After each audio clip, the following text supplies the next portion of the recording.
Finest set of the day. I'm ready, man. So am I. Give it to me. Give me some Infernal Shrines here. We haven't seen it once today. And I love this map because it brings out such an interesting dynamic in terms of the way these teams play. You talked about Towers of Doom banned. You talked about Battlefield of Eternity banned. It's just, there's certain maps that people don't want, and there's certain heroes that people don't want to play against. Yeah, this is just an instant first ban for the games throughout today. So Zero Tool is out. Falstad gets banned by Resurgence. And you see the instant Vala first pick here from Conbox. It's like they already know what they want. For Resurgence, got to take a little while to think here. Oh, okay, so now you've let through Tassadar. Okay, Tassadar and Zarya. Again, both of them, it's on the live patch, so we've got a little bit of minor nerfs. Most people would view it that way, especially Tassadar. You know, you've got the lower cooldown, or excuse me, the lower duration on the shields. Yep. It's still at the same cooldown. So 8-second cooldown, 4-second shield duration, including the amount. The shield amount is lowered. Now, Zarya was kind of that backup option. Zarya actually does really well on this battleground as well. She's great frontline control, really good at soaking up a lot of that energy, that damage. Controlling that frontline is kind of like that secondary warrior, plus can add poke depending on the build that you're going with against the team. So will Conbox have that with that Vala? And if you're Resurgence, do you feel that you need to take away that Tassadar from Vala, or are the changes enough that you're not scared? It really depends. We saw Tassadar with Tracer. Resurgence might be a little bit affected by that game there. Tracer was just able to go all the way to the back line, do a lot of damage in that game. But here, Resurgence will be going for the Tassadar Muradin. So straight away, we see the response. The answer is yes. We don't want to work with Tassadar. You know, we speak so often about Tassadar. You have to have somebody to enable him. And I'm one of the big believers in that. You have to find another auto attack hero to get really good value out of Tassadar. Yeah. However, Infernal Shrines is probably his best map if you were to look at him outside of that realm. Because he contributes enough to the wave clear, he contributes enough to the shrine clear itself, that it makes it a viable option to have Tassadar in almost any comp. Sometimes it's more specific, but I'm okay with it here. ETC Ariel. The Ariel prioritization over all other supports. Yeah, it's Aura's got good synergy with Vala. It's just that now in this current patch, this chemistry has got a little bit of an effect there. It's not as good as before. I think one of the good things is with Vala is that you always have something to attack, especially around the shrines. Even if you can't hit heroes to build that energy or to build that hope, you know, off of another hero, you always have those skeletal defenders to be able to attack. You also can keep up your level 1 talent as Vala, which is why she's more heavily prioritized here.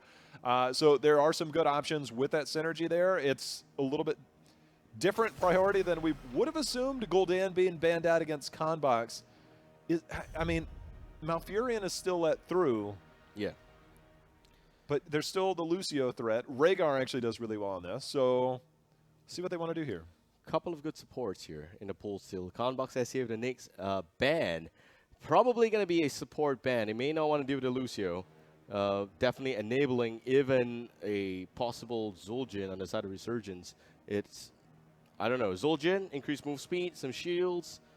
Fantastic. He's that backup option for Tassadar. I mean, you know, we're still, because we're on the live patch, Cassia is playable in this tournament. Oh, yeah. You know, you talked about the fact that she was used last weekend. I don't know if it would necessarily come out on Conbox's side. Plus, I think trying to hit, you know, the javelins that she's going to throw out on this one is a little bit more difficult in terms of hitting heroes. It is going to be the mouth prioritization in the ban. I like that a lot on Conbox's side.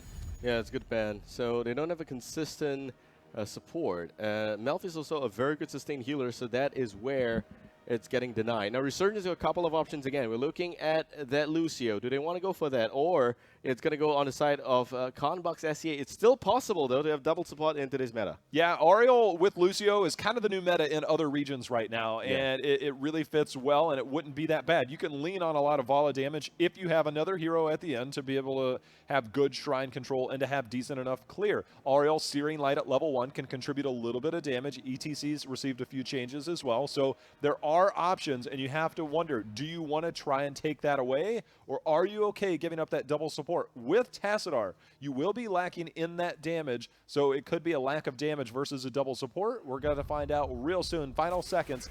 Greymane and Rhaegar. All right.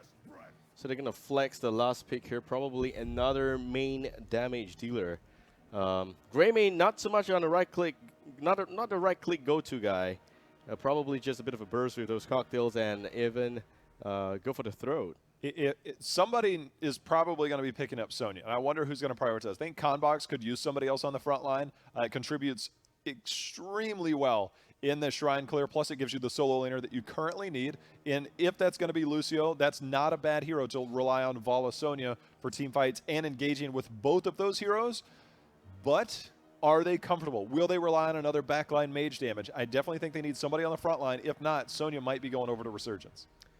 It would be good to have a Sonya with ETC. I mean, two very tanky heroes in the front line. Of course, we saw a little bit of a changes to ETC like you mentioned before.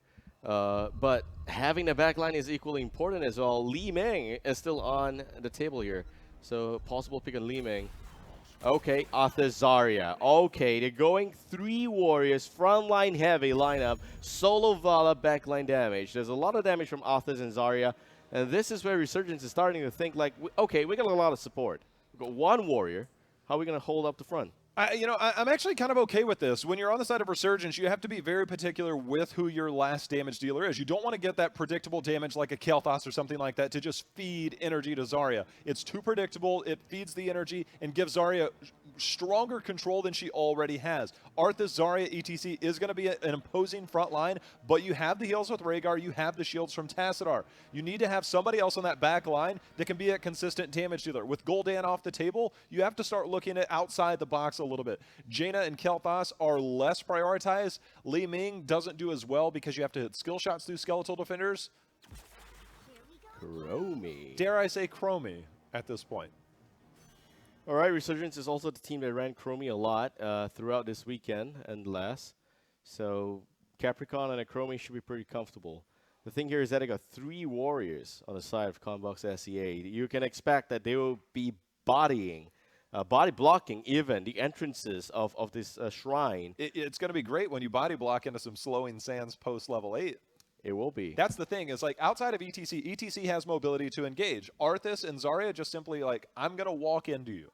Very slowly walk into you. So it's actually very troubling, I think, if you have that triple front line. And then Vala's got to somehow make her way through that. So we'll see the control. I think that when you watch, if you were to watch the middle point of the shrine, you'll see that they'll try and posture up just past that halfway point, control and pivot around the axis, and they'll have control with enough AoE damage from Arthas, the control from ETC to like bring anybody down if they come in too far. I think that the frontline control does work in this instance versus Chromie. But if Chromie tries to go piercing sands maybe with her Q, dropping some bombs with her W or Dragon's Breath, could work. Could work. There's also the Greymane to worry about.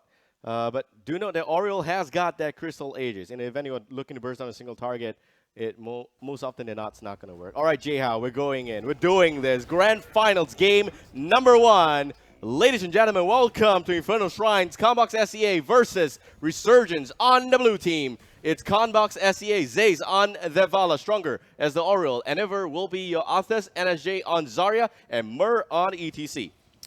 And on the other side in red is going to be Resurgence, and that will be CW on Murd and Zappy on Greymane, Tassadar on Yu Yang, Capricorn on Chromie, and Julian on the support on Rhaegar.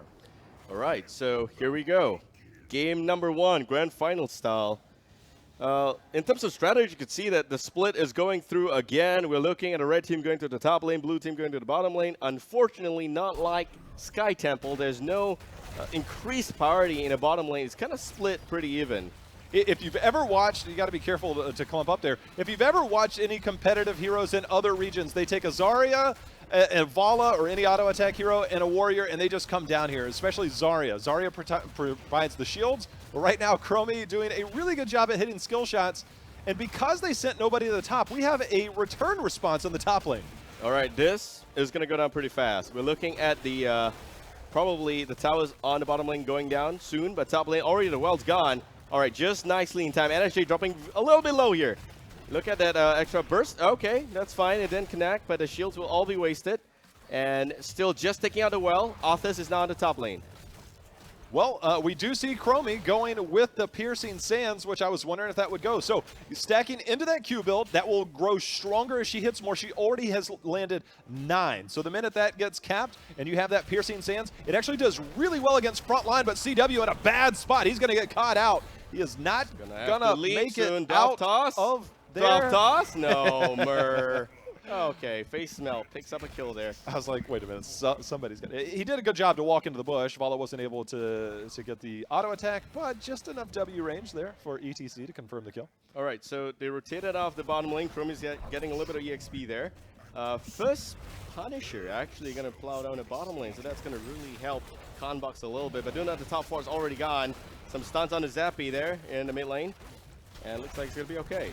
Yeah, I think one of the things that's going to help out, we're going to see, I really hope that we're going to see it. Chromie is going to be dropping bombs all day.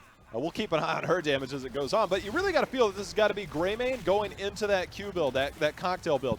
This is such a good map for that, to splash that damage. It's really easy to hit a lot of frontline heroes to get that quest completed quickly, and then it adds significantly to the shrine clear. So holding his talent, he's going with the disengage there.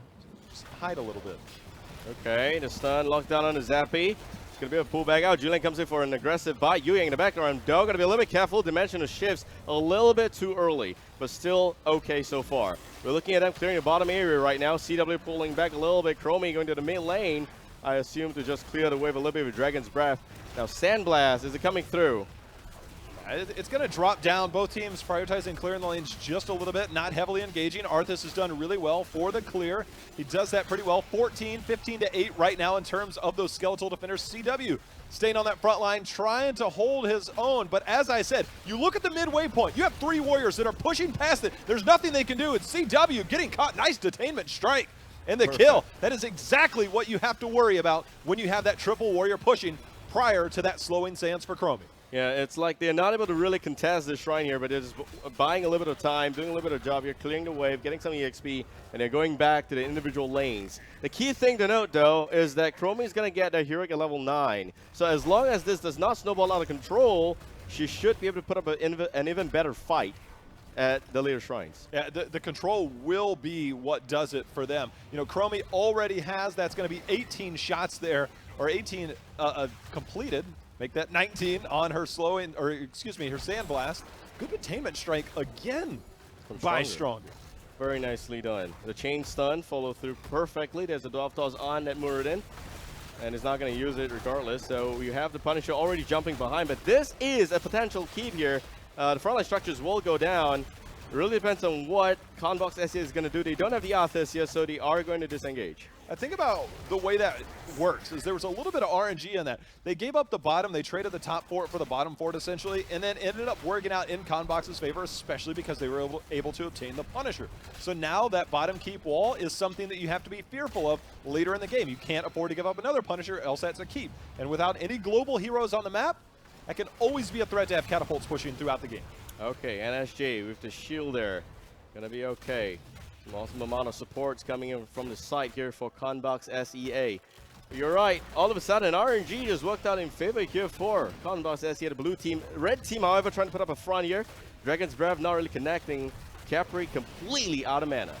Yeah, and it's one of those things. You don't want to over-engage. CW diving in pretty deep on the backside. Oriel being the target. Even Rhaegar's going in, but the power slide going to go on to Muradin, who's taking a lot of damage, and that is Zarya throwing those particle grenades out. And Zaze goes in with the fault and the kill. And look at that, a cleanse. That's the Dark Flight. It's going. The disengage. That level 4 talent getting value as Zappy able to survive.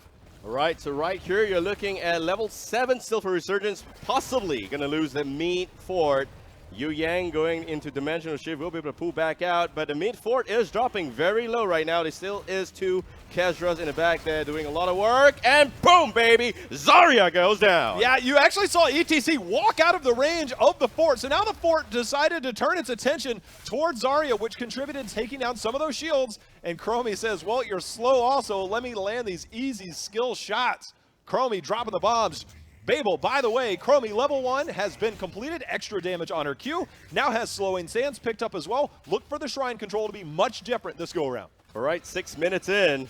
I think that's pretty fast completion of the quest there.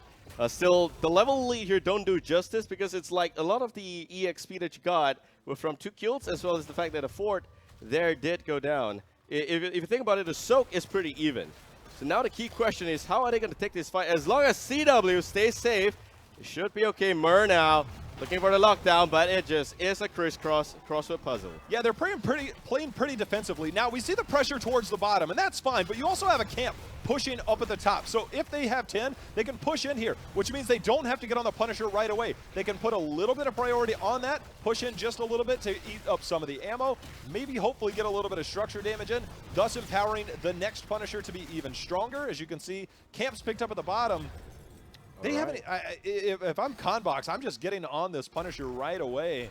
Level 10 right around the corner for Resurgence. You're right. They need a level 10. They're not there yet. Capricorn, again, even under Sandblast, going in pretty deep. Arth is holding his heroic. Yeah, his holding. I think he might Syndra. hold it until they see if they can push in. And it might be a Syndra Ghost to try and secure this depending on how hard they get a push.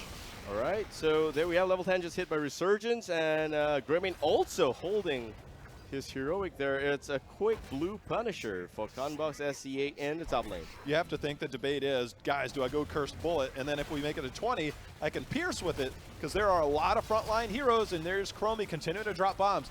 Slowing Sands hopefully should be coming out there soon. There it is. That's going to have a little bit of control. You're not going to be able to push in as much. Oh, man, so painful to watch. The slow there, and the damage on his ace. CW has to pull back. Look at a Punisher dropping a lot of HP right now. Arthas is already in the mid lane. He's not looking for a top lane push. So the fort will stay at about 50% HP. And this is what scares me. At just 8 minutes in Resurgence, the forts are all below 50% already. The bottom lane's gone. Whereas for Conbox SEA, mid and bottom lane, I think that the towers are still standing. I mean, that is good, but Resurgence, that couldn't have gone any better, I think. They still have a fort to them. They were able to soak 10 and then defend appropriately. That could have actually been a lot worse. Zarya is going to snip this out just a little bit. Yu Yang getting the disengage, the slowing Sands. This is what I'm talking about. It's hard to engage through that. You can see Arthas. He's just slowly walking, and it acts as a defensive tool. Chromie just dropping bombs on him.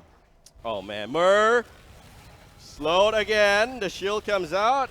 Well, a little bit of damage. Still sip through there. NSJ. It's surprising that Zarya is not getting maximum energy still. And we're looking at Perfect Storm, by the way, from CW. Right now, I think right there is what could be the turning point for Resurgence. We get to the next shrine, you see how much the slowing Sands, that could have been an easy invade against any other team, but Chromie said, nope, walk through this, take a few shots on your way out. We're going to see, but Mur coming in with the flank, Babel. All right, Mur going in a mosh pit. There's potential here. Expulsion zone already being used, but nothing really connecting just yet. Zappy, a little bit of a bad spot to start connecting as well. Archon on Yu Yang. That's not doing a little bit of work. And over again, just dancing around in a slowing Sands. Capricorn just landing those bombs there. Man, nobody died. Nobody died, but it is getting scarier and scarier for Conbox to go in as Chromie is just hitting everything at will. And the piercing Sands, I talked about it in the draft, it was what I wanted to see, and it is working out wonders. Every time that goes through, you can see multiple targets being hit, and you can see just a lot of follow-up with that W as well. Chromie doing really well. The only thing bad about that fight is Resurgence. They didn't really get any XP, so because they were too busy defending that fort. All right, so here, Conbox is looking for the level 13. Mur trying to set up an area here. Capricorn again with those bursts going down, but not being very effective against Mur now. This time around, Conbox opted for a quick mercenary camp, and Arthas is looking to go through the slowing Sands. Bit of an hourglass there in the background. CW throwing out the Storm Bolt. There is not much of a combo synergy between both of them there. Still, the burst coming in. Slowing Sands not released yet. Capricorn finally letting that go. It'll be about repositioning. That was the original spot. Now we need to move it a little bit because, again, you have that heavy front line, and they are just walking through all the damage right now, Babel. All right, hold that thought, though. We see Mur in the background there.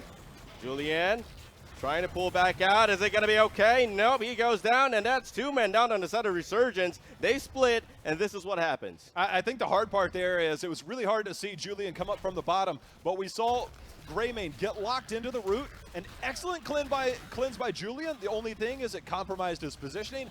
Another excellent detainment strike from Stronger helped secure the kill. Murden went down as well on the backside.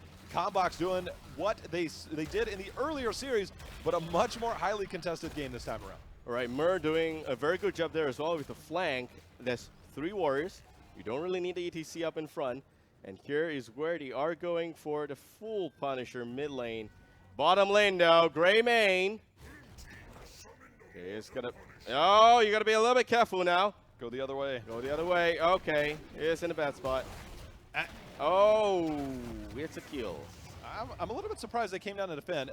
If you're Gray main, you actually want to run the other way, buy time for your team to take down the Punisher. Instead, his team's now coming over, which means the Punisher hasn't really taken much damage. And that might have been a bit of a mistake, Babel. Yeah, it might have been. It's just unfortunate he got caught out as well. And the slowing sands in play already. Capricorn landing a little bit of extra damage on the Arthas. Should be looking for the back lines. Regardless, Punisher will go down. And a bit of a stun onto Arthas. Yu Yang with the engage right now. The shield's coming in. You see the Ring of Vengeance from Vala going in as well. Mur still has not used the mosh pit yet. It's a viable option. Zappy back to join the fight. He's back, and Chromie still looking to secure those kills. As much as the damage has been there, the finisher hasn't, and they're looking for Gray main, the root, the power slide in, the mosh pit is in! CW on the backside, Ancestral has landed on a Tassadar, not enough damage just yet, and CW is doing work in the backline! He is just zoning out that Vala. Hold that thought though. ETC gets blasted alive with the Dragon Breath there. The shield coming out onto Muradin. He still has the Avatar. They can't take this fight except Chromie, J-How. Chromie, out of mana. That's it. How do you beat Chromie? Well, you just make her go, ooh, you eat everything she's got. Unfortunately, that was an ETC death. And you can see Muradin on the back line. CW, post 13 with that healing static. He went Iron Forge momentum. I love the pickups. He made the appropriate talent choices. He stayed in the back line. He continued getting resets. And when you clump up on that, it contributes to a self-heal. They could not take him down, and Follow was not able to follow up on that mosh pit. Yeah, so nice. The zoning there. Yu Yang spots out a mercenary camp attempt and decides to pull back out. Hungering Arrow coming out here for Vala as well, but 16 to 15, J-How. What can Resurgence do? Well, I mean, right now, they still need to look for their opportunity. I mean, yes, they had a little bit of shrine control, but they didn't have 13, and then they got bullied off of it. They weren't able to regroup. The problem is now you've run out of forts, so your retreat points are definitely a little bit more difficult to fall back to because all you have left is your keeps. So now, once you get in position, you have to commit to that position. So this right here, they need to get 16. They obviously have a camp pushing top, which means Arthas is going to be slow to rotate, so they should be able to get 16. Position the slowing sands a little bit better. Right in the middle on the right is going to be your best chance to find 2 different escape points and then have good retreat points with that slowing sands contributing to the defense. All right. Still looking for that 16 on Resurgence. Bottom lane gets cleaned up pretty well. A mercenary camp attempt by Conbox. CW against Mur. Does not land a stun bolt. Capricorn now. This Bronze Dragonflight, man. Well, we're gonna see what Chromie can do, and there's Tassadar again. Tassadar does contribute well, but Arthas with the flank, gotta be a little bit careful. He's going on the backside. CW lands the Stormbolt. Now ETC looking for the power slide. Chromie dropping bombs in return, though. All right, it's about just another 5 seconds before another bomb goes down. Chromie needs to be in position, stronger all the way down already. Still not dead yet, but Chromie, you gotta keep your eye out for this Capricorn. They are just slowly gaining this position within the shrine.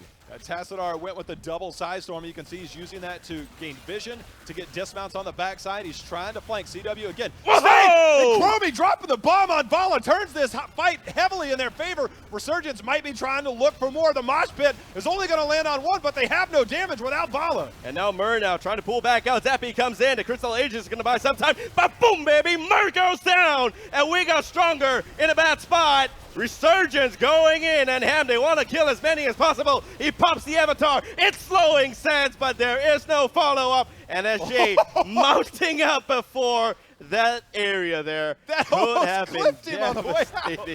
He just thought, all right, I'm not going to walk a little bit more. I'm just going to mount out here. So close. I'm fine. I'm fine. I'm pretty sure if the hitbox was about like 1 pixel bigger, that could have looked a lot different.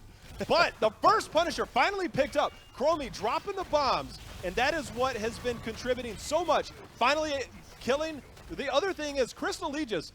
If you're running a Ragnaros with a Sulfurous Smash or a Chromie dropping some bombs, it is the most predictable defensive ability to time, followed up on that, getting more kills. All right, and over on the Arthas, dropping a little bit of HP. They just took out the sight wall now. CW. Give me them slowing sands. No respect there. Just going into the phase. Mur got a little bit slow there. Mid lane's completely clear. And the damage on the back line again. And ever. Crystal Aegis But guess what? Chromie won't pick him off. And there goes the Arthur's. Vala is down. Capricorn, man, the MVP of this game. Not over yet. Babel, let's be honest. The real MVP there was the Punisher. The Punisher went down, and Chromie's like, thank you very much. They got 90% of the health down, followed it up with some more damage. 2 kills there. Punisher, the real MVP, Babel. You're going to give it to... Yes, I am. Really? We got a level and a half lead, and that keep does not go down without the Punisher. I'm just saying. Yeah, he did some damage. Yeah, he did some other things, but he jumped out. Yeah, you know what? Capricorn was kind of cool, but he did okay. Real MVP there was the AI. See if we can get.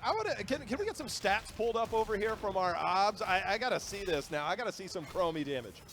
72,000, J-How. 72,000, not too shabby. Man, 5 kills. There's a Zarya there. There is also an Oriole there. Okay, there we go. Yeah, not too shabby so far. Again, posturing up. Now, this is firmly in their favor with Resurgence. They're almost 20. By the next Shrine phase, they'll have that 20. So that's more control over the Shrine. They've opened up the map. The middle fort is still standing for Conbox, but Resurgence now has control of this game. All right, they should be looking to take out a healing well. Just saying, this healing well, so much value. NSJ sidestepping, finally the Dragon's Breath. Capricorn in the back line, and the damage goes through, or it's a miss. It's a miss, but 20 is here. The extra, the level 20 talent for Chromie on the slowing sands is now going to be even worse to deal with. And now, the good thing for Conbox, it is the middle shrine. We're going to see. I doubt they'll try and engage here. They need to split lanes. They need to soak. They have a camp pushing top. That's going to have to be cleared up. They need to get 20 as fast as possible. And they can't just walk in mid and push keep. There's the options available to them are to just weather the storm, wait for this Punisher to go down, and then look to fight post 20. Possible. I think it's better to split the soak a little bit. The Mercenary cam out enough means Arthas is not going to be there.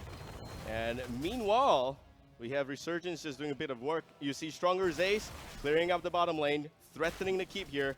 And there needs to be a response. Very smart play. Yeah, I mean, they're sending ETC over. It can't be that much of a threat. Chromie's going over.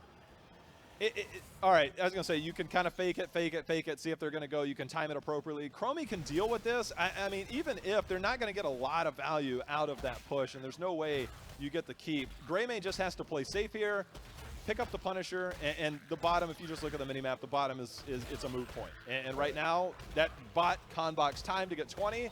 It's good play by Conbox, good recognition, buying themselves the time, put themselves on even footing. All right, 2 more. And a right click from Chromie, man. You know that's pretty OP, right? Yeah. Best auto attack in the game, right next to Tassadar. It's like a throw. Well, that was happening, actually. It took out the towers in front here.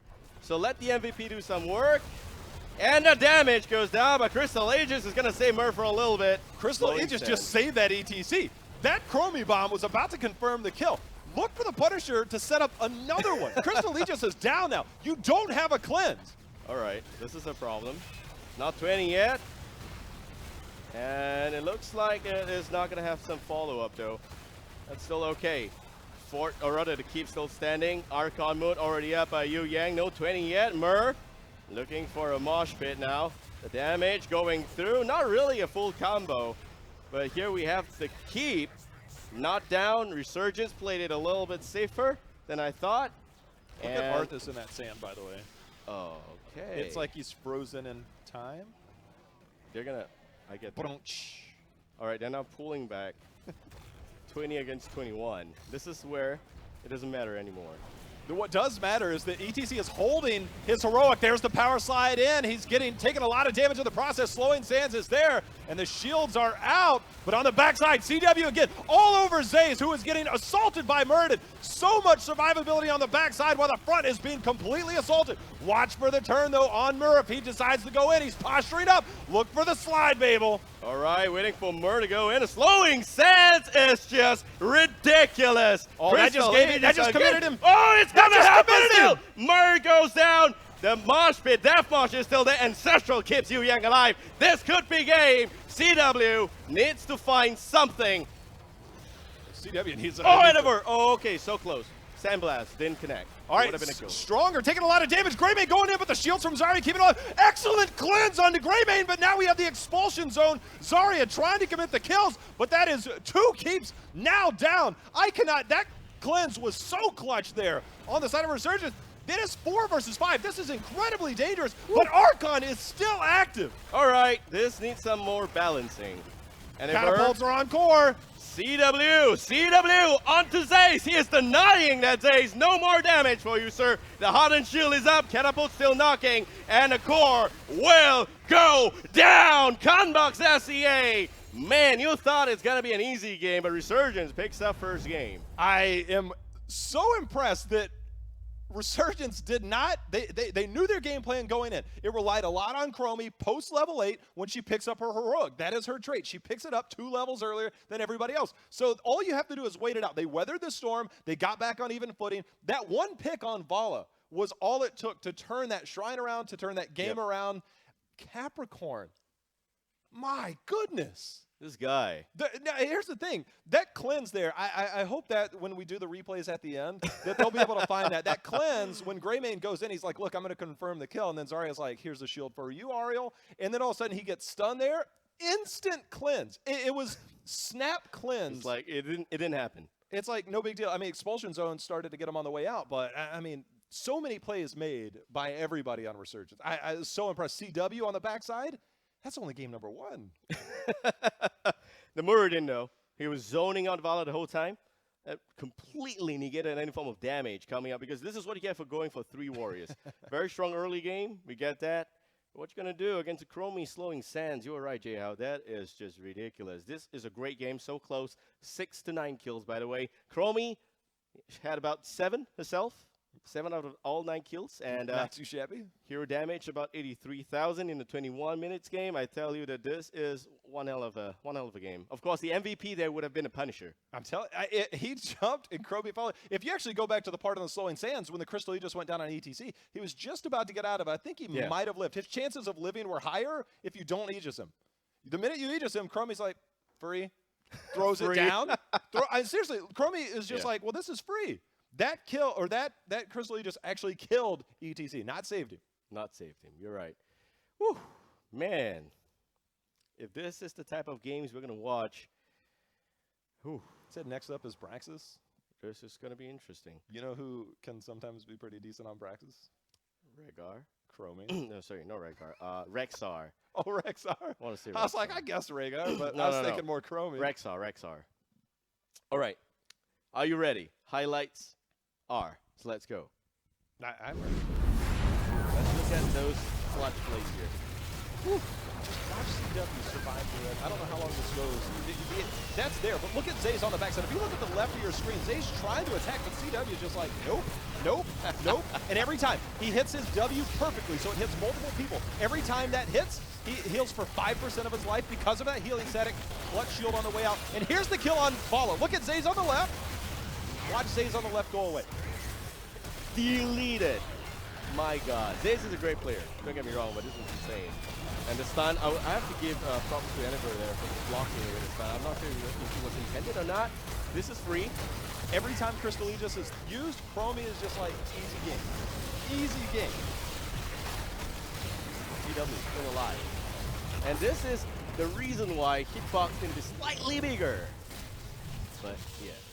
All right, so again, you see the clutch going now. This is the Crystal Aegis. Chromie already used the full combo. Yeah, the Crystal Aegis actually saved him that time because the combo was about to kill him. But again, look on the left. CW doing work every single time. You'll see the slowing sands come out here in a moment. But it's Mir trying to look for position. He gets caught here. He starts to work his way down, eating a lot of damage. Watch the Crystal Aegis. He's going to lock him in. And then here he goes. Capricorn says, see you later. It's not even moving. All right, Death Mosh there, very nicely done. Zappy on the outskirts. Overall, I want to see that cleanse they talked about. So it's right here on the left. He's going to die. There it is. We actually saw the unstoppable. If we had flipped that about 2 seconds earlier, that cleanse on the Zappius, he dove in. If he doesn't get cleansed there, he doesn't make it out alive, and we might be still going on in this game. Crazy game. Who says support to not important? We are. There's not left for support plays today. All right, ladies and gentlemen, hope you guys enjoy that. Game number 1 in the first set of best of 3. Not even close to being done yet. Not even close. If you missed the action earlier, now depending on what time zone you're in, if you're North America or Europe, then obviously you might have been sleeping. But now hopefully you're wide awake. But in the set earlier, the winners bracket of the upper Finals, yeah. Yeah, the winners bracket finals before the grand finals, obviously, was Conbox versus Resurgence. Yep. Conbox is just like, this is the easiest game. They demolished Resurgence They 2-0. Not even close. Resurgence comes out here in the grand finals, fighting their way back up from the lower bracket. Yep. And they take game number 1. It looks like a different team. Recipe for a really long series. I mean, again, if Resurgence wins this best of 3, we have the rubber match. Okay, so Brexis holdout. I'm not sure if we're going to see any Probias, but what do you think? Probius, sure. Cassia, sure. I love the new heroes, but I think Chromie, Gul'dan will probably be an early ban or a very early pickup by one of these teams. It's just a matter of, are you now scared of Chromie? Because Chromie on this map does well when it comes to controlling the beacons. I think we can be sure to say that there will not be a Zeratul ban here. Small battleground. Certain teams can pull it off. It's very difficult. Very difficult, right? But if you have somebody with a scouting drone, all of a sudden your flank positions are basically non-existent. Yeah. We'll see. We'll see. I know we're setting up the lobby now. There's a we lot are. to talk about. I got to brief. brief. I got to brief at the end of that game, man. I got to brief. I was going in 5 versus 4 was a little bit dangerous. They had catapults pushing, which actually did a significant amount of core damage. But going in 5 versus 4 is not something you see teams that are confident enough in doing. But basically, after that 13, 15, that level 15 fight that we saw in the replay, they felt extreme confidence because Capricorn hit everything throughout. I'm just so glad that seeing in the draft, I'm like, look, against triple frontline, you got to go Q-build, you got to go Piercing Sands, and it did a lot more work than we anticipated. It did. Okay, so Brexis holdout, you mentioned. Couple of good bans there. Gul'dan, pretty sure that's going to get addressed. Probius, I don't know. We actually had a Probius game on Brexis holdout last weekend. Cassia as well, but Cassia was played on Inferno Shrines. Don't think we're going to see the same story, but now it seems like the lobby is already raring to go. J-How, game 2. You ready? I'm ready. Braxis holdout, man. You know you're going to have a 1-4 split. Let's see how that 4-man comes out. Can't avoid a fight in this one. Okay. You're asking for it. You asked for it. Ladies and gentlemen, game number 2. Let's go to Brexis holdout. The draft has started here. Perfect timing. Resurgence 1-0 in the first set. It looks like they will have the first pick and ban. Oh, sorry, I think it's Conbox. Let me get a confirmation from the game itself. Still waiting for the players. Okay, Resurgence gets it. All right, so if you're Resurgence, you got to look at what do you want and what do you want to not go against, because we knew that they were setting up for something. The Chromie pick was almost forced upon them.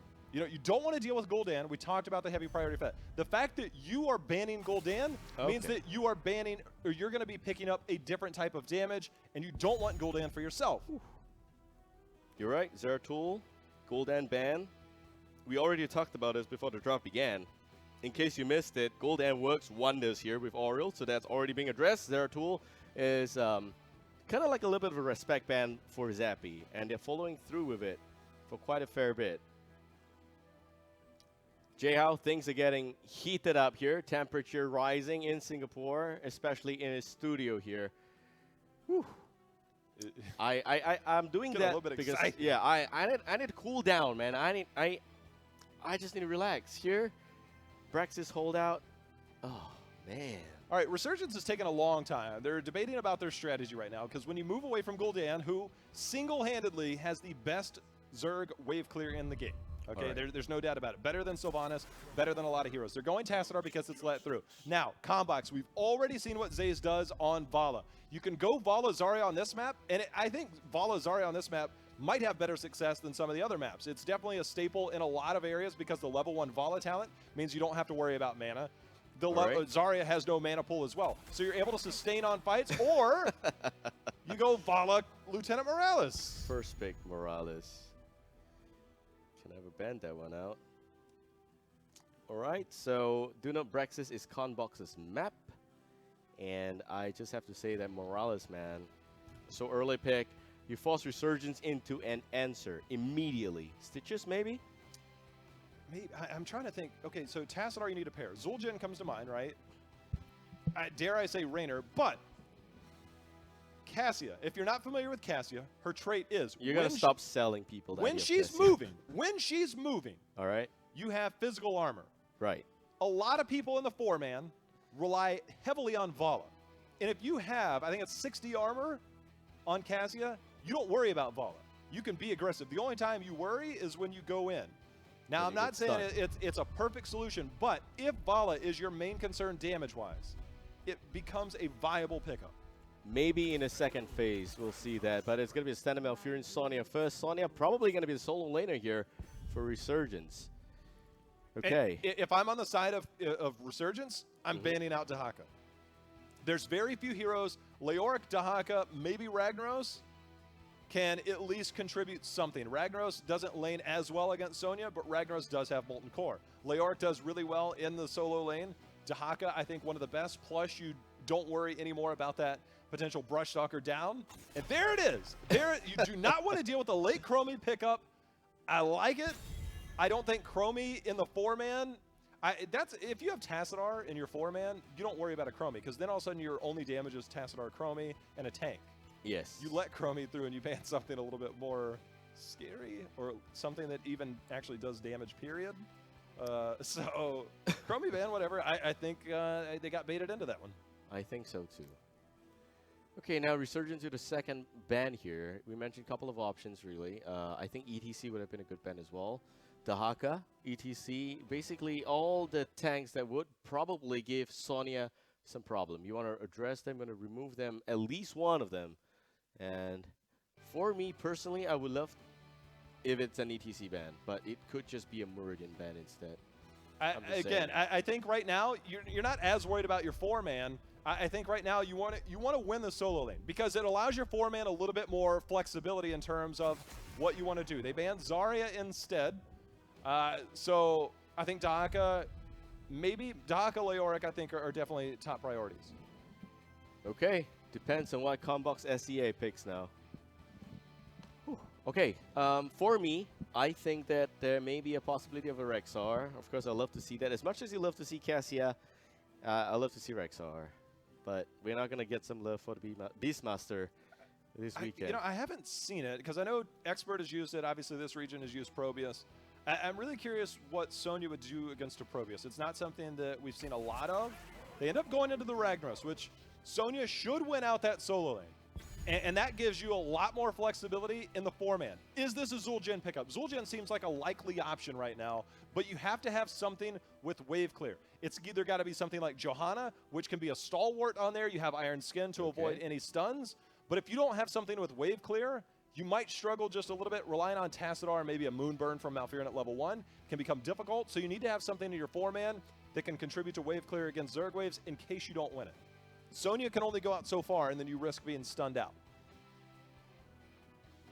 I'm just at a loss for words here, man. I feel like the Resurgence been kind of baited to pick the Malfurion early, because otherwise it would have been banned out. I feel like that's not what they really wanted in mind. But you're right. It's going to be the Johanna. I love it. Okay. Is this going to be the Zul'jin? Please don't be Rainer. You have to ask yourself, why did they ban Zarya? Zarya, I think, pairs... Okay, they go Lunara. I'm not as sold on Lunara, but I think the Zarya. Zarya actually does really well in a 4-man with Morales, Vala, whatever the warrior is, and then Zarya. You contribute a lot of energy. Yes. You contribute a lot of soak. You provide the extra shields, thus keeping Morales a little bit healthier in the mana area. Lunara, this has got to be a Thornwood Vines game. To put that pressure on there, I think Lunara does do well to deal with the frontline Muradin in the 4-man. We actually saw it earlier. The minute Lunara decided, it was on a Tomb game, the minute Lunara decided to go in and just like, look, I'm not under any real threat. I can continue to put the pressure on. I've got Tassadar shields. I've got mouth heals. You can put the pressure on to Muradin. And if you spread that poison damage as Lunara, that is actually very difficult for Morales to deal with. So post 7, Splintered Spear, going to be trouble for Morales. It will be. So here, Conbox SEA with the last potential pick here. Could be a secondary support. Lucio looks to be okay as well, but I would personally love another warrior. It has to be Leoric for me, but we'll see what they pick. Sylvanas. What do you feel of this? Ooh, Greedy? It's... If you don't win the Zerg wave, it's a bad pick. If you win the Zerg wave, it's a beautiful pick. So, can you win with a Sylv, Vala, in your 4-man with a Muradin and Morales? It depends. I think that against this lineup, it's possible. Lunara has got a lot of damage over time, though. It does, and Lunara against Morales, it's something that used to be when Lunara was really meta about this time last year and then kind of dropped off. Then Eastern Clash said, hey, Lunara is still pretty good. So I'm thankful for them bringing Lunara back in. Does pair well with that task. You don't have to worry about the burst damage. Malfurion does really well to sustain in that 4-man. Good, healthy mana pool, good heals over time. So you have a really strong 4-man. Johanna, again, I love the Johanna pickup strictly for that condemn, adding to the wave clear, because Lunara herself doesn't have really good wave clear, and then you're going to rely heavily on Thornwood Binds post 10. So now if Malf, I don't know if he'll go Innervate or not, but Malf with Moonburn plus a condemn, you can control that 4-man. I like what I see on the side of Resurgence. All right, ladies and gentlemen, going into game number 2 in the grand finals, first set. Conbox SEA on the blue team up against Resurgence 1-0 right now in favor for the red team Resurgence. Blue team, NSJ on Sylvanas. Endeavor will be the Ragnaros. We got Medic being played by Stronger. Zaze, he's going to be playing Avala, and Mur on Murden. Curious strategy here. We see Tassadar moving towards the top, but on the right side for Resurgence, that's going to be CW on Johanna, Yu Yang on Sonya, Capricorn on Tassadar. Down at the bottom, we're going to see Julian and Zappy on Malf and Lunara. Okay, so the split is going to be 2-3. They're not doing the standard 4-1, which is a little bit interesting to see for a start. This is already different than most of the other games. Sylvanas is all the way up top, hiding. Sylvanas going the E talent, which locks down minion waves for 7 seconds. That's fine. It doesn't lock down Zerg waves. So not speccing into the Q is a little bit surprising for me on Sylvanas, who is now going to show herself in the top lane. All right, top lane. Yu Yang, a little bit of trouble there. Okay, the spin, though. Okay, he just took full just damage. go in, Sylv. Lock that down and go. Ooh, there you go. There you go. Johanna rotates up to the top lane. I don't like this. Well, Sonya got bodied up there, surprisingly so. Murden going in. The positioning is a little bit weird. Capricorn is able to shift out, so that's not a big deal. You can see Lunara starting to spread a lot of that damage, and that will slowly work at not just health pools, but Morales' mana. It will. And that is the key factor, I think. If you can burn that mana down, even after she taps, she has to go back home. And that will be, just a huge advantage for Resurgence if you can get that before the summoning points spawn.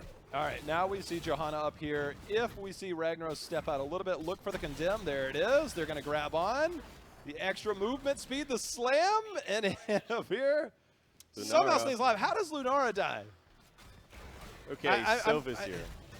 Probably a stun and then a little bit out of position. 2 supports here, by the way, and she went down. Yeah, with no range damage down here. You know, because Sonya died in the beginning, it's completely disrupted everything Resurgence wanted to do. So right now, Conbox, by virtue of Sylvanas, has completely controlled the first few minutes, and Resurgence's strategy is out of the window, at least for a few more minutes. We'll have to see what's the response here. So they're going to go and pick up the beacons already, and for Conbox, they're going to pick up the top one. CW comes back in here, and I just have to ask myself, why is Yu Yang dropping so low all the time? I actually don't understand. So if you don't win the 1v1, as Sonya taking a bit of damage, if you don't win the 1v1, your 4-man should do well. Okay, so you're basically playing Conbox's game. They are dictating every single rotation, and you are not playing to your strengths by virtue of what Conbox did early and what they're doing to you now. You are now giving up beacon control. Right now, Conbox, complete control, Babel. Complete control, 72% on that beacon progress. And bottom lane already losing some of those front structures there. Sylvana's going to get so much more value. This looks like it's going to be a fight at the top lane. Very premature one. Lunara still at the bottom lane. Going to be a little bit more careful. No support there. Zappy going to play a little bit safer. They sent Sylvanas top. Now they're sending Murden back to the bottom. They're sending Sylv now to the bottom as she'll try and flank around. It's if you see you have a numbers advantage with a Sylv and a Morales and a damage dealer, you can force yourself on the other team. So right now, I think both teams trying to figure out, listen, we've got these comps. Let's figure out how the best way to make them work. Okay, so we have Sonya going for a camp, very early camp, in fact. Murr goes in, Dwarf Toss, stuns the Wisp though, and SJ nearly went in too deep. Zay's dropping a little bit of HP though, no entangling route whatsoever from Julian. He does have the increased range. All right, Yu Yang is now rotated down. Johanna left us a solo laner. This is a huge surprise to me, as Resurgence has no answer. Babel, I mean, you need to regroup your 4-man, let Sonya do Sonya things, and then try and play. You are losing structures because you are getting out-rotated and outplayed. Sylvanas now moving back to the top. And right now, everything, Conbox is doing whatever they want. Okay, there's a Mercenary pushing the top lane though, but they don't care. Beacon, again, going in favor for Conbox. They're going to have 100% to 0 Zerg wave. Yu Yang going to try and pick up the Mercenary camp. Hopefully it's in time. Murder now. It's like they committed to the fact, look, we're not going to win the beacon phase, let's just get some backup. And so they grabbed a camp. It'll help a little bit, but it won't stand for long. Okay, it won't. I mean, Sylvanas is just like, all right, well, let me just disable this and no big deal. It is just a nightmare at this point. Sylvanas, though, really interesting pick. I feel like you're right, and it's critical mistake on the point that, you know, Sonya just died at the top lane, and Resurgence got thrown off their game immediately after that one there. Listen, Babel, if this game snowballs out, which it very easily could at this point, this game snowballs out of control, I will declare that this game was over 30 seconds into the game. Yep, that's fine. On a Sonya kill. That's fine. On a Sonya kill, right? Yeah, the Sonya kill has just, we're 5 minutes later, and Resurgence still has no answer. Okay. Sonya on the top lane trying to soak a little bit, but it's 8 versus 7 at this point. CW playing a little bit aggressively. Still, you have those giant crabs on top. Good seafood material. Is that what they call them? Is that the official name? No, it's not. All right, Sonya got to be careful as the rotation up. Instead, they decide to grab the camp. Look for them to instantly push this in with Sylvanas Murden playing the anchor role. As you can see, he'll actually, they're not even going to pass through there. He's going to just play anchor. They'll push in. A little bit more structure damage in. Try and take a tower. Yu Yang going in a separate direction. CW again pulling back. They're just going in 2 directions and somehow nobody died. That surprises me. Well, there's Sylvanas continuing to lock things down. Lunara finally has Splintered Spear post 7, starting to put out a bit more damage. Going to make it a bit more difficult for Morales to deal with, but Sylvanas just so much doing fun. work right now. Okay, for Resurgence, game is still not over, but they are very far behind on a small battleground. It's not going to be easy. I think the scary thing is, if you wonder how a snowball happens, it happens just like this. So we saw a couple of early picks. There's only 2 kills, but you have the structure advantage from Sylvanas. You nearly take a keep, which means you got all the structures along the way. You now have a 10-8 advantage. The next beacon phase should be any moment now. And the minute that goes, you are now dealing with fighting down heroics. Then you can get another beacon phase with a Sylvanas. Great call. This is it. If you want to see what a snowball looks like as each snowflake piles on, Babel, this is it. Okay, no heroics, no way Resurgence can stop this even if they have a hunch of it happening. You see the confirmation from Capricorn using that Oracle there. Oh, the drop ship. They're going up. They're looking for a pick right now. There they go. They're going in looking for a fight. Look what they find, Babel. Nothing. Resurgent pulls you back. Can actually, okay, just so you know, if anybody's wondering what they could have done differently, you could have just gone back. You can dive under a fort with Sylvanas. They just, I don't know why they played it that safe. Well, just, I don't know, no level 10 and they want to play a little bit more safer. Should have been a bit more aggressive, you're right. Sonya still fighting that bottom lane. This should have been what it looks like in the early phases. Yu Yang not able to win against Ragnaros. If I'm Yu Yang, I am standing on that and holding that as long as I can. Tassadar is coming over to support. Actually, they're going to drop back because they know Sylvanas plus boss equals keep. The scary thing is, Babel, is beacons are now channeling. Tassadar sneaking in that backside will stop the bleeding at least for a moment, because if that was a 100% Zerg wave pushing, this would basically be game. I think it would be game, yeah. Still the boss will, it's already very low, should potentially go down here. Level 10 finally hit by Resurgence. They have got some options to make, and you see again Capricorn trying to slow it down as much as possible. 58%, not the most. But a fight will happen here, Jay. You know what? I was about to talk about heroics. I would have loved, and this is The one time you will hear me say this, a leap plus a falling sword going in with a Lunara with leaping strike. Your front line that Conbox has, you can go right past it. A Morales and a Vala and Sylvanas are extremely vulnerable. And that was probably your best bet to turn this around. You have to get in desperation mode. And it's not even that desperate. They could have been hyper-aggressive and really put the pressure on with Lunara spreading the damage. Instead, we see right now, Leap has not been picked, but I got a feeling that's what we might be looking at. Okay, Yu Yang taking a little bit of damage there from the Meteor. Still 58%. 12 to 10. Conbox can play and wait all day. They are looking for the level 13 where it's not going to be even. And then Resurgence has to give up probably the game. They need to fight now. Yeah, they gotta fight because 13's right around the corner. Plus, there's a camp that's pushing down their top keep. So you are on all fronts being dominated right now. You have to push in. You have to make something happen. And this is the hero that's going to do it. Still holding on. Leap has been picked. Looking for the flank is going to be Yu Yang, but you need to do it soon. 13, getting close. All right, Avala maybe. No, still whacking onto Muradin. A little HP there. Top cam has been addressed. It just went away. It cleared out eventually. I mean, it's going to naturally clear out, but the problem is that both your keeps are really low, and now 13. Super, super close. And you haven't committed to the fight. You are just stalling. Ragnaros using Molten Core. Okay. There's Sonya. There's Sonya looking for it. There it goes on the back side, but we see on the front, Lunara goes down, but on the back, Morales in all kinds of trouble. Uses the medevac, gonna get out of there, at least for now. Not enough damage to take it down. Johanna falls in the process, and Yu Yang, the only one that survived, as Malfurion elsewhere goes down. We take a look at the bottom right keep. That's gonna be Sylv trying to do work. Actually, they're just gonna drop back. That was just a little bit bad. Lunara had leaping strike. She was trying to reposition herself, but she went down because Mur was just, a Muradin, very hard to work with. 13 against 11 now. Capricorn. Sonya also still going down there. Rip. 13 against 11. Not a close game at all, I have to say. Babel, ask me when the game is over. Yeah, it is over. 30 seconds into the game. Sylvanas has no mana. So their Zerg wave pushed, which is now going to be top lane. They didn't confirm the bottom keep. They have confirmed the top keep, and the Zerg wave has not been touched. This might collapse on the core and be game. Okay, he's going to root the Banelings. Nope.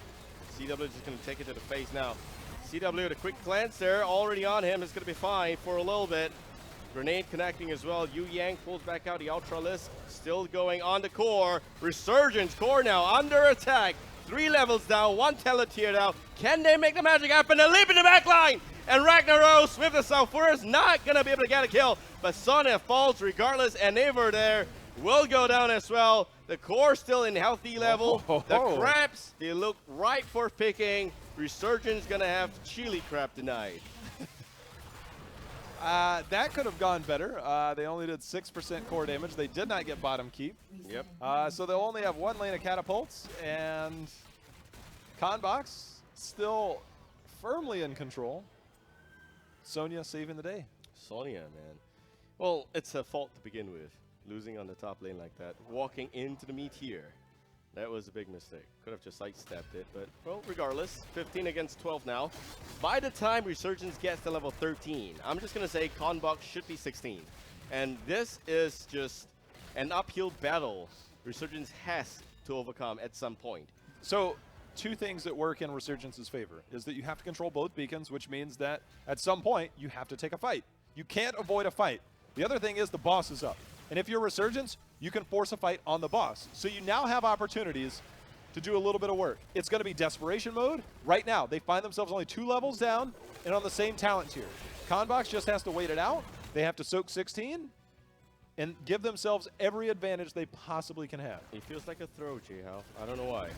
Oh, it's definitely on the cards now. I mean, Conbox has been playing so well, but we're going to see. Sonya going in. This could be the fight that they want. The dwarf toss out. The leap is in, Babel. And the lockdown coming in really well, but still no kills yet. Silence on the background. That's why Zappy dropping very low. Malfurion looking to go down as well. And there goes the Twilight Dream. But Zappy with the leaping strike in the wrong direction. Mur gives chase. Zappy goes down. Lunara trades for Sylvanas Ace. Still alive. Yu Yang, though. Man, what's he going to do here? 2-for-1 exchange. Johanna's already gone. Zays, oh, so close. Nice safeguard there by Stronger. They're looking to re-engage as Murd and drops over. The boss not willing to be activated there, and there goes the Meteor dropping down damage. Julian, the ice block, gonna keep you alive for a moment. Wait a minute. Good shield from Tassadar. It's left, right, and it's the wrong side. All right, Capri's still alive there, but 16-13, game still going on. J-House already leaving. I lost my pin. I got so excited, I threw my pin. Oh, you threw your pin, all right. Yeah, it's like throwing games, like except Lee, it's a pin. Just that it's a pen. Capricorn there. Oh, it's gonna sting if he dies here. Okay, dimensional shift. Juke? The juke? Oh, is that vision? Oh my. Every second he buys here is actually good. It went next to him and her. That's actually not terrible. I mean, he bought some time, allows his team to get back on the battlefield, but no, don't think it's gonna be enough. 16 they're against going 14. boss again? They are. This is it. Boss, Zergwave, I don't know how you survive this. Well, if you have a Sylvanas on your side, maybe. Or a Gul'dan. But here, this is if you have a Miracle. This is is it, man. We're going to game 3. If I'm wrong on this and they don't end here, then I will consider this the craziest region ever. But I'm pretty sure a boss and a 100% Zergwave, 16-14 is a foregone conclusion. It should be. It should be. Zays now with the multi-shot. Zappy spreading some love. That's all he wants. Yu Yang there looking for the leap again. The Kip didn't even stand a chance, and Ragnaros is inside looking for Molten Core. Gets it. Some damage on the Mur. Not going to be enough. CW tries to play aggressive. NSJ a little bit of trouble there, but Medic's going to keep him alive. Sulfurus smash on the background, but it's not going to be, again, enough. Zays goes in, tries to pick up Julian. Condemn connects, and Malfurion goes down. Capricorn pulls back. And it is the best medivac you're going to get all game. Resurgence, we're coming for you. Feeling pretty good about yourself when you take that medevac into the team's base. Oh, wow. Game number 2 was not close. It looked a lot different than game number 1. Very different. Seems like the strategy, the plan kind of fell apart. It crumbled in 30 seconds. Crumbled in 30 seconds. Well, I just feel that Sonya dying in the top lane was a big mistake, but then rotating Johanna up there and then keeping her there. Multiple times. 2 times. 2 times. It just...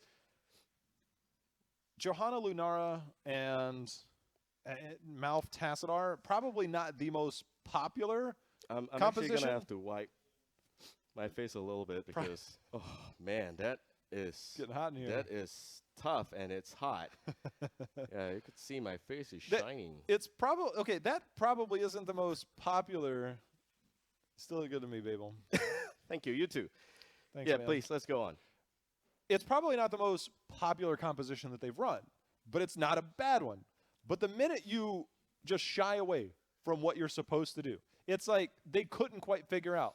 They couldn't think on the fly of, all right, now what do we do with this? They're probably not as familiar with it. They know all the heroes. They know what they do, but what does it do as a unit? And I think that they struggled to say that this is how we regroup because it did not seem like they had the proper rotations. Yes, Sonya going down is bad, but it's not the worst thing in the world. It's a minute in. You just simply rotate back down. You play to your strengths. You have a blind from Johanna. You have Lunara. You have Tassadar. You have a Condemn. And then you have Malfurion. You get the wave clear. You control the 4-man. That's it. You spread the poison damage. And at one point, Lunara was doing that. Got really aggressive the time Johanna was up at the top. And then, you know, we were trying to see the pick. Lunara died. It's like they did not play to their strengths. Lunara was trying to do what Lunara was supposed to do. I was actually about to comment on it, and then she died. And then I thought... Probably not. But if you spread that damage, it makes it very difficult for Miraz to sustain in that lane. But they played to none of those strengths. It just, game 1, they played perfectly with Chromie. Game 2, they forgot what they drafted. I just felt like it was just a poor response, and you couldn't fix it after a while because Sylvanas just punishes this kind of poor response so easily. And that's just a job well done on NSJ. He played the Sylvanas to a perfect T. Do note that a bit of information is coming in here. Highlights are ready, so we're going to see that first. Nothing much to highlight, really, Jay Howe. It's just, I think it's important to see the first 30 seconds of his game. And instead, we're getting this. So you look at the silence and NSJ doing the work in the background there. That would have been a perfect kill if only the Medivac exploded. That's sometimes how it works. But you actually see NSJ go in here. He's going to hunting wave into the right. Watch the timing on this. Boom! And that's actually what confirmed the first kill. And so Lunar all of a sudden got put in a very, very bad spot. Good land on the Stormbolt there by Muradin, but it was actually a really well-timed Twilight Dream to keep Sylvanas locked in because she went the double E at 13 and didn't have an out at that point. You go in aggressively and then you don't have an out because you get silenced. That was actually really well done by Malfurion. Lunara confirming the kill, but obviously ended up on the wrong side there. Muradin recognizing that to help secure that kill. It's also the fact that Muradin can always re-engage. That's very easy. But guys, let's talk about game number 3 here. It is going to be Tomb of the Spider Queen. Resurgence picked this battleground, and a bit of information. Both teams in the last HGC went on a good brawl on this map. It is full-on face fight, aggressive maneuvers, like, you know, all the way. Seems very SEA-esque. I don't know. They picked Kerrigan as well. There was some Falstad. There was some throws, as usual. I feel that, you know, we've seen some of the drafts around the SEA region. We've seen some of the drafts say we don't want to deal with Chromie. Now, there hadn't been any real threat of Chromie in terms of what they were building upon. Right. But it has been banned out in multiple games that we've seen over the last few days. Now, we've already seen it in game number 1. It could very well be a threat. You don't want to early pick Chromie too often unless you're extremely confident. Yep. We saw last game. It was banned out during the second ban phase. That's right. Now, does it change your mindset? Does it change your mindset of like, all right, we picked it in game 1. We had a lot of success, but it kind of fit because it was the last pick. In game number 2, it was banned out despite it being actually a pretty decent Chromie map. Now, do you have it in your mind of this is another good Chromie map? Do you have it in your mind of, wait, if they ban it from a second go-round, then we can't pick it? So now are you forcing yourself? Are you mentally preparing yourself to pick that up? That's what I want to find out. It's like reverse psychology on yourself and the other team. It's like, who actually wins here? Ooh, big question. The thing here is, Tomb of the Spider Queen, both teams have a long history with this battleground. They were really going ham multiple times. We've seen this throughout the entire 2015, in fact. And I think last regionals in Thailand, it was so close. It was so close.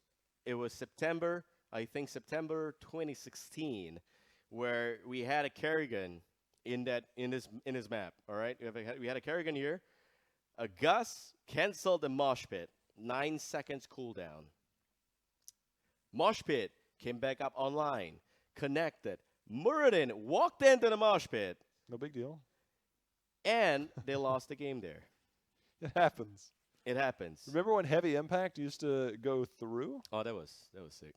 That was now sick. It's, that was good. You jump over it, and now you don't get the value out of it. Yeah, but then Muradin walked in. Yeah, that's a problem when you walk into a mosh pit. I've heard, I've seen, I've experienced.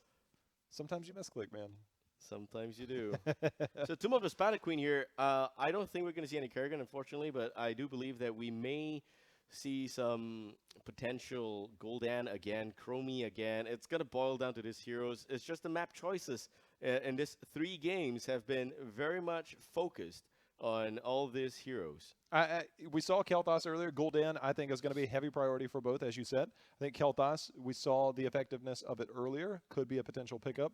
I just want to see somebody bust it out.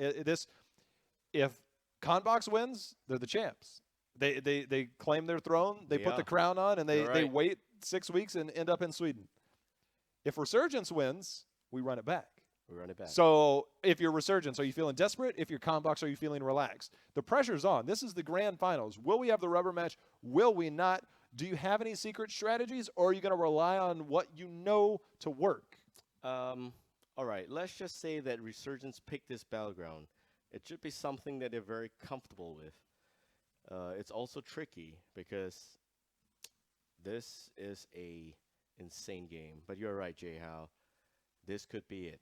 Game number 3. Are you ready? I'm very, very much ready, Babel. I'm excited. Game 3, the final game. If Conbox wins here, it is over. They will be your Southeast Asian champions for the Mid Season Brawl. So let's go to the draft of Tomb of the Spider Queen. My favorite battleground. It's a small one, in case you guys don't know what this is. It's a small battleground. You get spiders from time to time. They kind of help you, kind of hurt you, just like all relationships do. But we have the Zera tool ban, immediate snap ban. They're just not giving Resurgence the main cannon. Again, it's just put everything on even playing field. Take out the crazy X factor of Zeratul, which this is not a good battleground for him. Not a good one. But keep it all simple. Keep it all the same. Keep it secret. Keep it safe. Wise man once said that. And the Muradin first pick. You gotta be kidding me. Think about what we've seen from Muradin through a couple games. I feel he's often the unheralded hero. I feel like so far Muradin is doing a lot for both teams, and they need to find a way to deal with the Muradin. Resurgence may not have the answer. Tasvala let through though, Abel. Tasvala is strong, but do they want to go back into the meta? That's the question. We've never seen them play Vala for a really long time because Tas was banned last weekend. And this weekend, we still don't see that Tasvala. It really depends, Jay-How. I don't know. I really like this Muradin first pick. It's like, it feels like it's already currently 60% win rate for Conbox SEA, also because of the momentum from the last game. Small battleground, same size, same strategy. Can they make it work? Give me Tas Greymane. They played Greymane in the past, and I think it has had good results. It's a good pairing. If you let Tassadar through, you now run the risk of letting your opponent have it. Bring out the big damage right away, though. Okay. There's 3 good damage dealers in this battleground. Gul'dan, Kel'Thas, Vala. We're going to pick 2. We're going to ban 1. What are you going to do? There's always Jaina. A lot of people aren't as adept to playing Jaina. I think that's the only one that provides the same type of significant wave clear as Kel'Thas. I doubt that's what we'll see, so they probably will be looking at some different options. You know, Li Ming is there. Doesn't necessarily have the same type of wave clear, but has the same amount of pop if you're looking for it in a team fight. I'm just trying to think, like, can Conbox run Chromie as well? I think that could be a possibility. I mean, Chromie against Vala Kel'Thas is very tempting. It is. I mean, that is 2 juicy targets. Insane range. And you're just going to have to really think the reason why Resurgence picked this battleground, picked this hero. Malfurion and Ragnaros. Okay. So no, they're not going to go for the Chromie yet. It's like they're unfazed by it. Well, Ragnaros has that fallback option of Molten Core if things get out of control. You know that presumably you'll face at least 1, maybe 2 Web Weavers, potentially more. So to have that fallback option if you are on Conbox of Ragnaros for Molten Core, not a bad fallback option if I say so. It is. It's okay. I feel Ragnaros, though, it's just like, again, you don't really expect Ragnaros to win a lane just now in a game, but he did. And he just won a game there quickly with the Sylph on the flank. Greymane getting banned out. All right, this draft just went really insane for me. Take away all the damage options. Just take them away from your opponent and force them to deal with it. Okay, so no more Greymane and no more ETC. If you're RSG, you're going to need at least some tanks, some support. Malfurion has already been picked up. You're not going to get that one. Probably a Lucio. I don't know. Put me right back on the Johanna hype train. I mean, it gives you good control. Instead, Babel. Jay-How. What year is this? This is like 12 months ago. I feel like, are we in the right lobby? I don't know. Did we join the wrong game? A hook into a gravity lapse. Look for, okay, here's going to be the biggest thing for me. Kel'Thas, if you're going to go into that Stitches hook into gravity lapse, it means that you're going to miss and hit. Okay? If you're Kel'Thas, you need mana. Will we see Mana Addict or will we see Convection? If you're going into the single blow-up target, you need to go Mana Addict at 1, which does really well on this map. It's you grab globes, you get extra mana, and then it after you obtain 20, then you get a shield, an activatable shield. So it gives added protection, plus it gives Kel'Thas a huge mana pool. And if you're going to be blindly throwing out, hoping that the hook lands, gravity lapses, you have to make sure that you are prepared for that. That's the strategy with this. Late game, you'll see Thrall trying to root and follow up that. But if you get a hook into that, you can get the blow up. Are they prepared? I don't know. Conbox is thinking right now. And it will be a Tychus Leeming.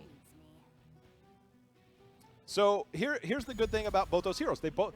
I was going to say, are they going to go Tyrande? Are they going to go Tyrande? That is the ultimate blow-up comp. This is 2000. I'm shifting in my seat here. Thanks for switching.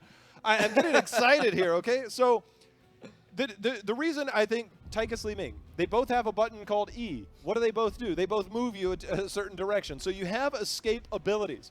But if the Stitches lands into the Lunar Flare, it doesn't matter, right? You better be on top of the cleanses with Malfurion. But if you don't land it perfectly, you just walk away. Every single person outside of Malfurion, Ragnaros has speed, Muradin has Dwarf Toss, ease for both Tychus and Leeming can get away. So you have to be on top of it, which is why I'm saying Kael'thas is going to have to land the Gravity Lapses. You land that into Lunar Flare, somebody dies. I feel like it's too execution heavy. It is. It is extremely difficult to pull off that type of execution for an entire game. It just feels like to me that they're playing what they want to play. But here's the thing. We've seen a team named Dignitas use this in the Western Clash. Not quite this exact same, but pretty damn close. So now you run into, can you execute? And it's not a matter of can you get the picks, people. It's not a matter. It's what do you do with them? All right. Great questions, Jay Howe. But here we go, ladies and gentlemen. Possibly the last game of the day. Conbox SEA versus Resurgence. And on the blue team, Conbox SEA. Stronger on the Malfurion. NSJ will be your Tychus. Zay's on the Leeming. Mur playing the Muradin. And Endeavor will be your Ragnaros. And on the right side is Resurgence. CW, look for him to land the hooks on Stitches. Capricorn on Kael'thas. Julian on Tyrande. And that is going to be Yu Yang on Vala with Zappy on that melee roll on Thrall. I just don't know how this is going to work out. Tyrande, solo Tyrande at that, at a... Don't need to heal if they're all dead, Babel. Okay, fine. I don't know how that works. But if it makes you happy... I do like the fact we do see the Mana Addicts coming out for Kael'thas, so that will contribute a lot to their strategy. I like the fact that they are prepared, at least talent-wise. I feel like they could pick Kael'thas a little bit later if they really wanted this draft. I don't know. It feels a little bit iffy to me.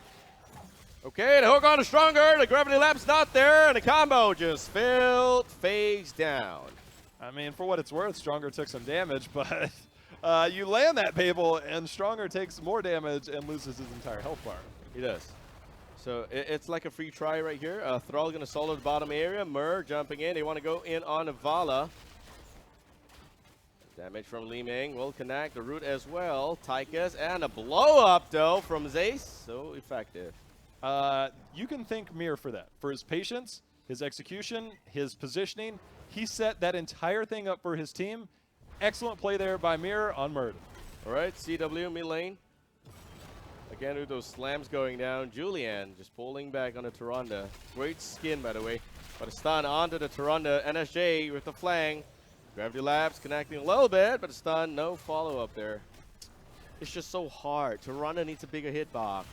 This is what I'm talking about, okay, is that we saw it in Game 1. We're seeing it a little bit in Game 2. You have your strategy. You have what you want to do. Don't shy away from it. And Mur has no threat. He's just diving the back line. He's finally taken a bit of damage. Finally forced out. Okay. So Kael'thas gonna land some Flame Strike. CW looking for possible hook. Turn-ins, nothing yet. 32 jams on the side of Conbox and 25 for Resurgence. You can see they're on the same page with that one. They didn't land it, but you can see that the appropriate combo is there. When you have a hero like Mur, this is kind of an old strategy we see. You disrupt the rotations. You know you are four-man rotating with this comp. Looking for picks. Mur overstayed his welcome. That is going to be the first kill against Conbox. All right, so this is exciting because they're playing a hyper-aggressive composition that really just wants to fight. Here, 26 still, no space to turn in, no Muradin, so you're going to have to slow down your rotations a little bit. For Resurgence, though, can they find another pickoff? We're looking for it. Stitches, let's see if he can land the hook. Oh. Stronger, good move. Nice move, Stronger. So the one thing, a lot of times we see Stitches go into Slam build, but with solo Tyrande, we see Dampen Magic at level 1. He's one of the few heroes that have it. Stitches also had a small buff to his health pool as well during the balance patch. Plus he went Amplified healing at 4, which means Tyrande gets more value healing there that front line. Murden, bottom lane Zappy. I don't know where. Okay. All right. He's going to die. He had it after the first juke. I don't know why he didn't commit. That's going to force a rotation to the bottom and, again, disrupt the 4-man. But as long as Kael'thas gets those globes, he's at 10 globes, 10 out of 20, 11 now. That helps his mana pool, as I said, and it will give him that shield post-20 globes, which is pretty significant. Okay, so Mur applying some pressure. So far, Mur's playing a really good game. All this rotation disruptions from the Murden doing a great job. And a hook on the Mur. No follow-ups. Yeah, again, on the same pitch for this one. Blue Web Weaver is going to come down right now. They have to take a fight or make something happen. CW pulling back. A little bit confused. Oh, Mur, just in the nick of time, gets out of there. All right, 7's been picked up by Conbox. The rotations have been disrupted. We haven't had the combo that we want. We got the kill, but we haven't had the combo, and getting caught out, that's going to be Vala going down. The thing about this team here on Resurgence is that they're all kind of squishy. So it's going to be very easy to pick them off. Here, CW, man. Mur just keeps finding all these rotations. You're going to have to find a way to stop that from happening. The scariest thing is we saw a bit of a snowball last game on Brax's holdout. It looks the same, right? It can be the same because you lost a lot of gems on Thrall, which means that now Conbox has the level lead. They're closer to 10. You might not have the same turn-in potential. Things can be a little bit tougher that way. Oh, the cleanse, though, from Stronger. Very nicely done. I think he's just showing off. I don't think that was necessary. Yeah, nothing landed, but it was just a precautionary measure, so that was fine. Losing the front structure is perfectly acceptable if you're Resurgence. You want to make sure that at least you don't lose a fort. Nice, a Luna Flare. No follow-up. You can see the minute that Mark got applied, that health bar went down quite a bit. So if they can fully execute a combo, that's all they're banking on. For me, this is like an early game comp, right?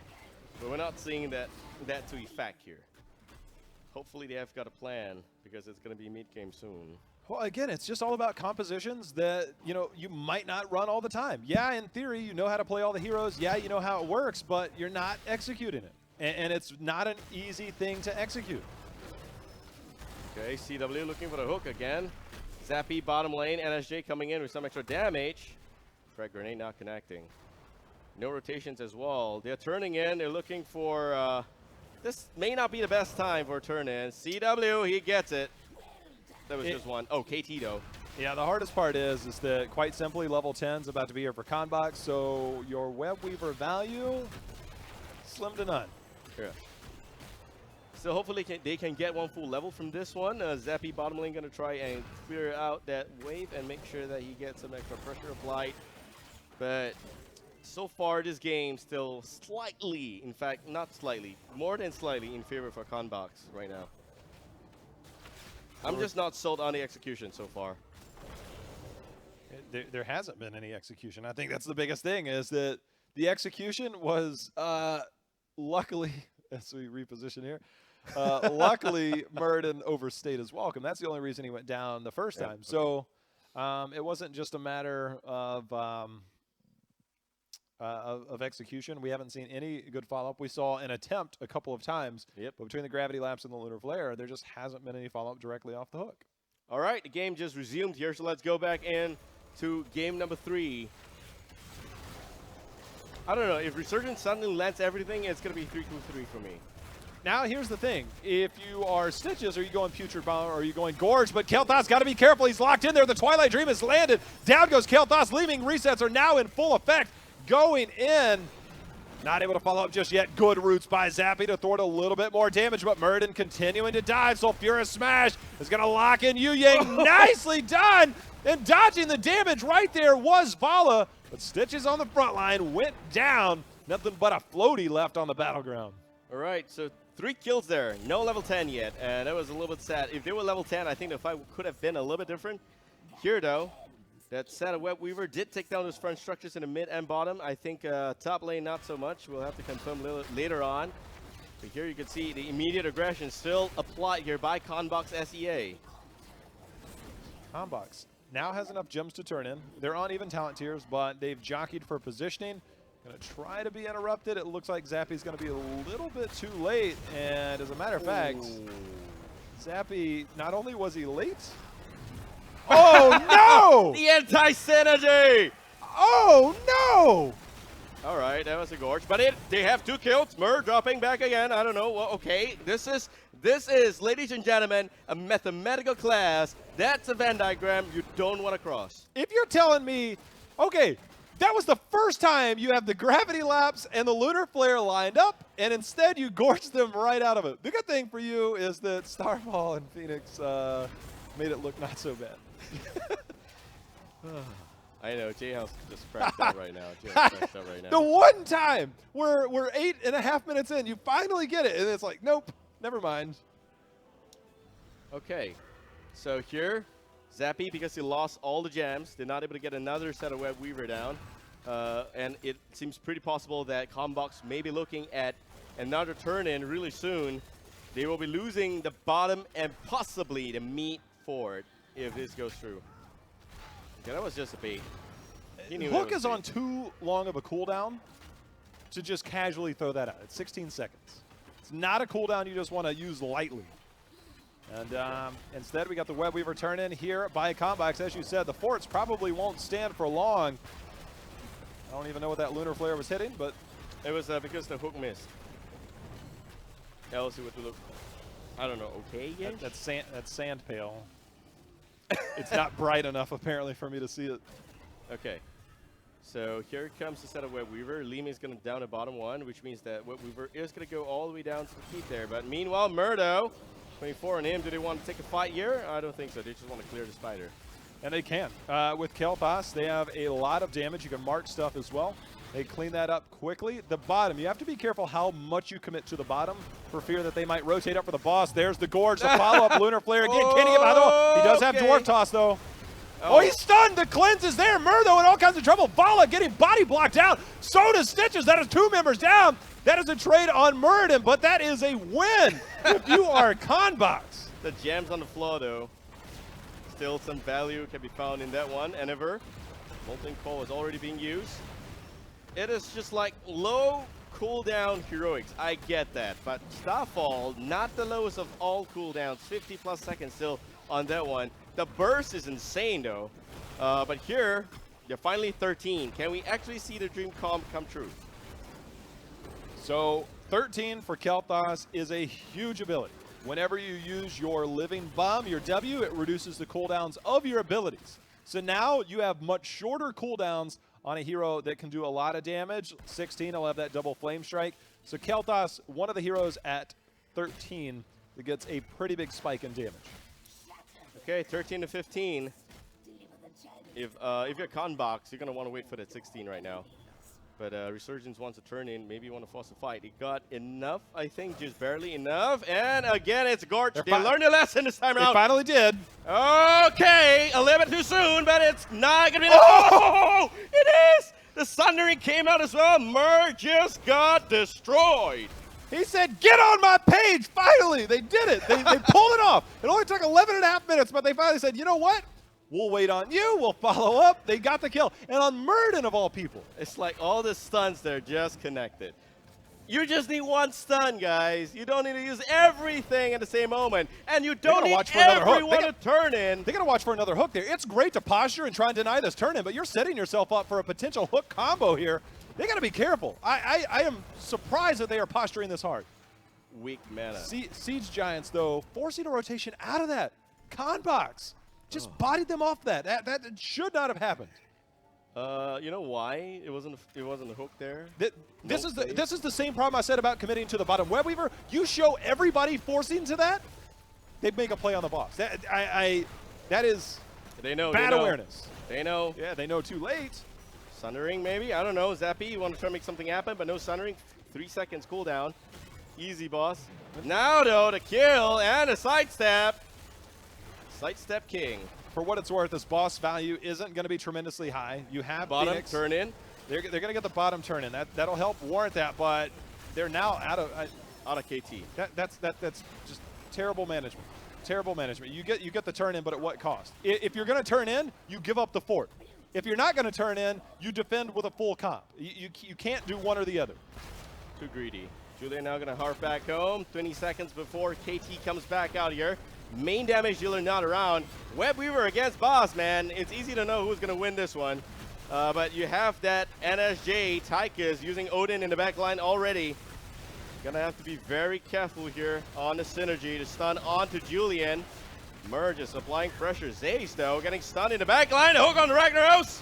No follow-up. A second Resurgence goes down as well. The pokes are coming in. KT's back out. And the boss does go down. Bottom and mid are pushing. Zappy looking for the Sundering. Can he get that dismount? Not going to get it. CW again. Oh, and it's a Molten Core. Okay. We have Stitches in a bit of a trouble here. But Mur also jumps right in. And the Phoenix comes out. Sundering, man. Both tanks. They trade. They're happy. But guess what? Free fort mid lane for RSG. Yeah, I mean, the time that you get out of that is actually in favor of Resurgence. You take a trade, and then you get more value out of your web weavers. Yes, you gave up a pretty big push. The plays you made before then, a little bit suspect, but Resurgence puts themselves a little bit back into this game. Not only that, but it looks like they found NSJ out. Nice movement there to dodge the roots. The run and gun, run and gun. I'd be running as well, people. It's called a run and gun, the skill, that's what it's called. But anyway, Enever, no Molten Core. I know that. Listen, Jay, I'm going to teach you the 18. Tychus basics. All right, so looking for the Bruiser cams on the side of Conbox SEA. They picked it up pretty well. Game still not over, but we have a convincing lead here for the blue team. I don't know, 10 against 6 kills. Could have been a lot better for Resurgence. It's just that the synergy is missing a little bit. Check this out. You're Thrall, you have a solo Tyrande, you go Spell Shield 13, Blood for Blood at 16. It's one way to survive. All right, it is. Got the fishing hook, though. We're going to see if Stitches can land that long distance. They're starting to be engaged upon. Mur starting to dive in. The roots are landing on to Stitches. Star falls down. He's jockeying for position. Look for him to try and land that hook. There it is. The cleanse is out, though. Cleanse 1 minute cooldown. Hook 16 seconds. See if he can land another. Can try again, no problem. Just that Starfall was wasted. That's about 65. So don't really have the kind of value damage there. All right, Resurgence now. This is the most interesting I've seen them play. I think the good thing for Resurgence is that despite level 20 coming on soon, Stitch is trying to land the hook. That was close. Doesn't quite get it. Even if you give up 20 and a Web Weaver and maybe you lose one keep, you still have Phoenix, Starfall. Obviously, Starfall should be on cooldown by then. But you have Phoenix. You have a lot of abilities to defend. And you have Kel'Thas with the double flame strike at 16. Oh! There it is. It's a hook, it's a root, it's a stun, you name it, we got it. It's a kill Sundering just to look good. Totally not necessary. How many cops, Babel, are there that you can be like, you know what? I don't care if you're murdered. I don't care who you are.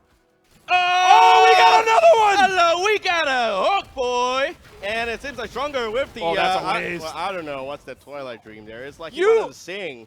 Give it up, man. You're dead. That's a 90-second cooldown for nothing. A try, I don't know. Okay, here, Resurgence. The good news for Conbox is Resurgence does not have enough gems because CW died, Zappy died, almost everyone died. Here, they're going to have to actually farm up for that, whereas for Conbox, it's a 40 seconds respawn timer on the Malfurion, but you can actually apply a turn in here to try and hold off the aggression. Guess they're not going to do that. We got Kel'Thas bottom lane going for mercenary camps, and okay. I mean, Babe, it's like the tale of two halves. It's like Resurgence. We're like, look, we got a good comp that we want to play, and it seems like we can kill people. We don't know what the hell we're doing. And then all of a sudden, it's like, wait a minute, listen. Let's calm down. Let's communicate. Let's coordinate. And now all of a sudden, they're blowing everybody up. They're blowing, including Murden. They are blowing everybody up right now. Looking for the hook against CW. Man, the small wall needs to go down. Oh, they've got to come down. Oh, There it is. again! Mur gets hooked all the way back home. And the Sundering just to look good. You can thank the Tyrande out for that one. They knew they were there. They threw the hook out. They landed it. And right now, Resurgence, again, looks like they have found their stride, and they are starting to just dominate. They're a few gems short, but they're looking at the boss potentially. This could start to really turn in Resurgence's favor. They're showing bottom. Conbox is showing bottom. You don't have to cap it. They now realize they don't see them anywhere on the map. They have to go up. But Conbox instead going to get a turn in of their own, will help defend against the boss. So you're not going to get the same amount of value, but you're already committed. Take the boss, cut your losses, get 20. You'll have a turn in of your own shortly after. Okay. They need to clear the mid and bottom. I don't think they really need to apply too much pressure on top here. But get a level 20, it's important. And we just have to be careful. The Web Weavers are late enough to where, despite the bottom lane being pushed almost all the way to the keep of Conbox, it still will push over time. Molten Core, your fallback, your safety net here will deal with the boss. Force Resurgence. If you're Resurgence, that pick still leads in your favor because you now are going to have enough gems. Although instead of clearing, they are waiting. Who's going to walk through? It's the hook magnet. Merge! What? No, that has to hit. That has to hit. Lunch pail. That has to hit. The pail is too small. Merge too fat for that. Stitch is in trouble now. Oh, he has got bolt though. Level 20. Good job on that one. So still we have a Web Weaver pushing. And Mer this time. He has got a bit of a disconnect though. And the Unstoppable Flance is going to connect onto that target. Meanwhile, Sulfurus, but it's a complete whiff on that one. That was another bolt though. That was a bolt by Thrall. Well played there. Double Flame Strike coming out. Again, that bottom Web Weaver push. He's looking for it. He's looking for it. Oh man, so close. So close. They have hit their stride. They're finally in sync. Even if they don't land, it looks good. All right, bottom. This is not going to hold. Web Weaver too weak here. Yeah. Odin. Hey, okay. Throw a little bit of trouble now. They're without Kael'thas. This is another fight where it doesn't make any sense. Just let it go. Now they might be losing games. CW in all kinds of trouble, but Mer goes down. Big red button coming down as well, doing some damage. Stitch is trying to survive, but Tychus goes in and confirms the kill. And just like that, without Kael'thas, it doesn't make any sense. You got to ask yourself, is there a point in taking that fight there? I think it's okay. He is not going to survive. Capricorn goes down. Could be a game here. 4 men alive. Corey is exposed. Zaze goes to work. You have this comp, and it is a dominant comp. Li Ming can just poke away, but yet Yu Yang has other ideas. They walk away with the keep. That is a big deal. Furthermore, Resurgence now no longer has enough gems. They're going to have to look for those picks again. Stronger eating the owl damage there. Got to be careful. Oh, man. Just going to have to be really careful here. It's just not easy. Sulfurus. Be careful. They're playing with fire right now. That's like no setup Sulfurus, man. Hit rate of 0.1%. You're not the lucky. Starfall going to come down. They're the wave. Will still fall. They're the wave. And 15 seconds before Keep kill might fall? No, I don't think so. Wow. Value. With Li Ming. Just throw some Qs out. This is where both teams love to throw. There's battleground here. I mean, they're afraid to pull the trigger. They are. I wouldn't want to be standing around for the Stitches comp either. Okay, level-wise, they're even. But if you look at the cooldown, we have both ultis down, so that's also pretty much even. You know what's not even? The structures. So therefore, Conbox, man.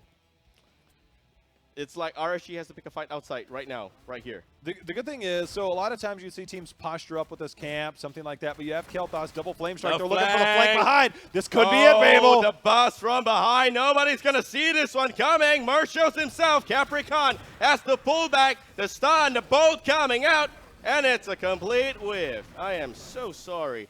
Oh. All right, they are committed. This will get the keep, though. Molten Core should hit. It does not work on structures. Read the tooltip. Oh, wait a minute. That's what I meant. Okay, all right. CW now. Feels bad, man. Guard somebody? I don't know. It's like the angle is slightly off. He has not been landing his hook for a little bit. We need to ask him why. Gonna get roasted. Whew. 21, both sides. Still keep standing. Molten Core is down. Vala, bottom lane. Vala, bottom lane. I repeat, you don't want to walk in like that. Mer goes in, solo stun again. Here comes the hook. He's posturing back for the hook. Oh, just gotta relax. It's only a rubber set, guys. What's the how are they playing that? They're just looking. All they need is one pick to open this up. Minions are cleared. Do you want to oh, stronger! Ice block, no, die, boom, and it's gone! We have the Sundering on Mur right now, no cleanse, because the support is gone. There is still the hook in just under 5 seconds. Mur goes in. Hardened shield, the lockdown, the star fall value though. Rain of Vengeance coming in. Oh and, my goodness! Oh, Sulphurous misses, it's nothing. Oh, Stitch has got to be careful, taking a lot NSJ, of damage. NSJ, you want to fight? You want to fight? I don't know what he's doing. The root's going to land. They're going to be able to follow up on this. He dodges the hook, but NSJ in all kinds of trouble. Zappy helps confirm the kill. That is 3 members down for Conbox. Is the game? It's going to be boss turn-in. Boss turn-in could end. They're getting mana. Okay, they're regrouping. We gotta They got to clear the catapults. They gotta clear bottom. They are going for boss. 2 men alive on Conbox SEA. Zappy bottom lane, doing whatever he can, and 74 jams. J-How, get the boss, get the turn in, potentially end the game. Zace is just, I don't know. That's actually a pretty good strategy. It's gonna buy some time. 24 minutes in. I mean, basically that bottom siege camp is going to force Resurgence to go all in.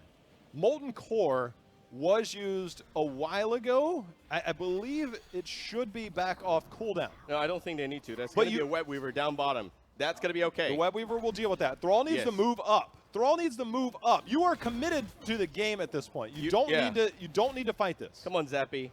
You feel me? This is a mistake. You need a 5-man commit. Your Web Weavers, you want to get value out of your Web Weavers, but you don't need to do it like this. They know the Zappy is not there. They know that. Mur playing aggressively. The boss goes out forward. The hook! Oh, that could have been Li Ming. Could have been, but it was not. Mur dropping a lot of HP though. Wave of Force from Li Ming coming out. You see the Molten Core. Zappy coming all the way up to the top lane. And NSJ on that Taika is just applying a lot of value as well. And it's got to be game here. He has to be. The push. Watch for the hook. There it goes. The hook. The submerge for value. Ragnaros. For value. All right. Still, 16 seconds. Another hook. Play it slow. You got this. You know who's going to tilt at the end of this? I am. All right. The boss almost cleared up. There's the hook onto Ragnaros. Oh, the Gorge. The Blink. He still has the bolt. The Z. I don't know. Okay, it's a Twilight Dream. This is going to be effective. Mur still dropping a lot of HP. CW pulls back. He bolts back out.